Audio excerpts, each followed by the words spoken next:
Selamat datang kembali di kanal Kotakasu. Di video ketiga dari seri Bandar Advanced ini, kita akan membongkar satu topik yang sering bikin trader pusing, false breakout yang disengaja. Ini bukan kebetulan, tapi sebuah strategi. Sebelum kita mulai, pastikan kamu sudah punya ebook Sistem Trading Saham Kotakasu. Ebook ini adalah pondasi dari semua yang akan kita bahas.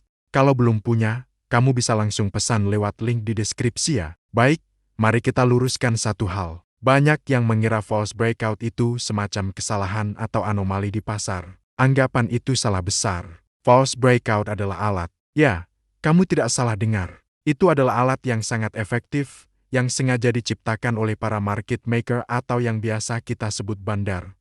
Tujuannya apa? Sederhana saja, mencari likuiditas. Bayangkan sebuah kolam. Untuk bisa memancing ikan-ikan besar, kadang pemancing harus melempar umpan dulu kan? Nah, di pasar saham, para pemain besar ini butuh banyak sekali order beli atau jual untuk mengeksekusi posisi raksasa mereka tanpa menggerakkan harga secara drastis. Caranya, mereka menciptakan sebuah ilusi. Ilusi bahwa harga akan terbang tinggi menembus resistance atau akan jatuh dalam menembus support. Ketika harga terlihat akan breakout, siapa yang paling antusias? Tentu saja para trader retail yang takut ketinggalan kereta atau FOMO. Mereka ramai-ramai pasang order beli di atas resistance, berharap bisa ikut dalam gelombang kenaikan. Disinilah likuiditas tercipta. Jutaan order beli dari retail menjadi umpan yang siap disantap oleh bandar. Mereka butuh order beli kalian untuk menjual barang mereka dalam jumlah besar di harga yang bagus. Begitu barang mereka sudah berhasil terjual, tekanan beli dari mereka hilang, dan yang tersisa hanyalah para pembeli retail yang terjebak di puncak. Harga pun kembali turun, meninggalkan mereka dengan kerugian. Jadi, false breakout bukanlah kegagalan pasar. Itu adalah sebuah mekanisme, sebuah permainan catur tingkat tinggi untuk mengumpulkan likuiditas dari pemain yang kurang waspada. Memahami ini adalah langkah pertama untuk tidak lagi menjadi korban, melainkan menjadi pengamat yang cerdas.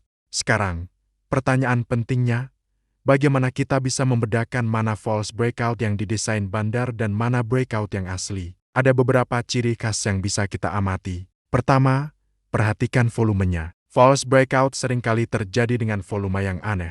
Bisa jadi volumenya sangat besar, tidak wajar, seolah-olah semua orang tiba-tiba serempak membeli. Atau sebaliknya, breakout terjadi dengan volume yang sangat kecil, sepi, seakan tidak ada tenaga. Volume yang tidak proporsional ini adalah lampu kuning pertama. Itu menunjukkan adanya manipulasi, bukan partisipasi pasar yang sehat dan alami. Ciri kedua adalah penutupan candlenya. Perhatikan baik-baik.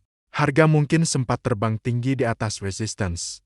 Tapi saat penutupan pasar, harganya kembali turun dan ditutup di bawah resistance, atau hanya sedikit di atasnya dengan membentuk ekor panjang di atas. Ini namanya penutupan yang lemah. Ini sinyal kuat bahwa tekanan jual di area resistance itu sangat besar, cukup besar untuk menahan laju para pembeli. Bandar berhasil memancing pembeli masuk, lalu mereka guyur dengan jualan mereka, membuat harga tidak kuat bertahan di atas. Ciri ketiga, dan ini yang paling jelas, adalah apa yang terjadi keesokan harinya. Breakout yang sehat dan asli biasanya akan diikuti oleh kelanjutan kenaikan di hari-hari berikutnya. Ada follow-up buying, tapi pada false breakout, keesokan harinya seringkali sepi. Tidak ada kelanjutan. Harga malah langsung turun kembali ke bawah area resistance, atau bergerak sideways tanpa tenaga. Ini konfirmasi bahwa momentum breakout kemarin itu palsu.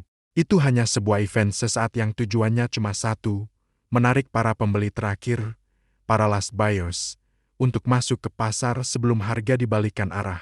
Mereka yang masuk paling akhir inilah yang akan menanggung kerugian paling besar. Dengan mengenali tiga ciri ini, volume aneh, penutupan lemah, dan tidak adanya follow-up, kita bisa jadi jauh lebih waspada. Lalu, bagaimana cara kita menyikapi sebuah breakout dengan aman? Apakah artinya kita tidak boleh trading breakout sama sekali? Tentu tidak, tapi kita harus mengubah cara kita masuk. Aturan pertama yang paling penting, jangan pernah kejar harga dan beli saat breakout sedang terjadi. Itu adalah resep paling umum untuk terjebak. Jangan FOMO, biarkan debu-debu pertempuran mereda dulu. Alih-alih langsung membeli, kita tunggu. Tunggu apa? Ada tiga hal yang perlu kita perhatikan. Pertama, tunggu retest.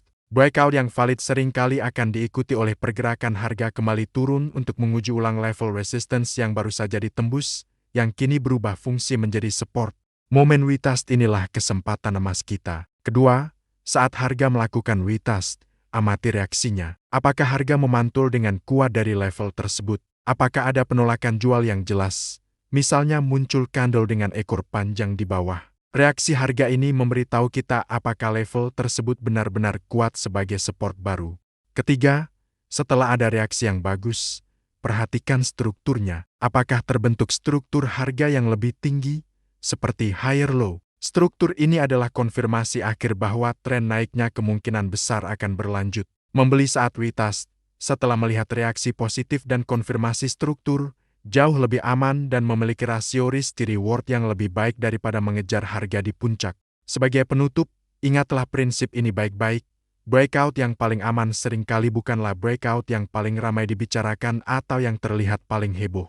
Justru breakout yang tenang, yang diikuti oleh retest yang sabar, itulah yang biasanya memberikan hasil terbaik. Semoga materi ini membuka wawasan baru buat kamu. Terima kasih sudah menonton. Jangan lupa untuk like, share, dan subscribe kanal Kota Kasu agar tidak ketinggalan video-video edukasi selanjutnya. Sampai jumpa.